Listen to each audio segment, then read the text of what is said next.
2 of mixing all my leftover paint together to see if I can come up with enough paint to paint my entire house. I got this big thing of white.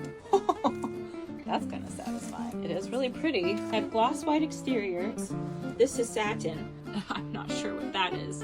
I just googled it, and you can mix different sheens of paint. So I'm gonna add this yellow. Oh boy. Pretty dry. I might have just ruined this whole gallon of paint. Actually, that's not so bad. And that's not a horrible color.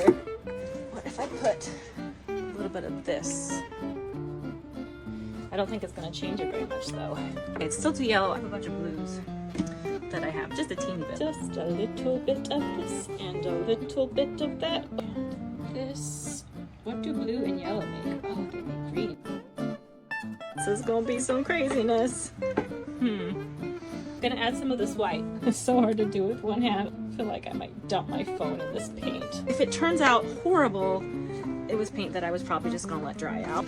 But I would really love to create something that I want to use. Did I just mix like a really cool paint palette for my house? Let me know in the comments if you think I should paint my house these colors.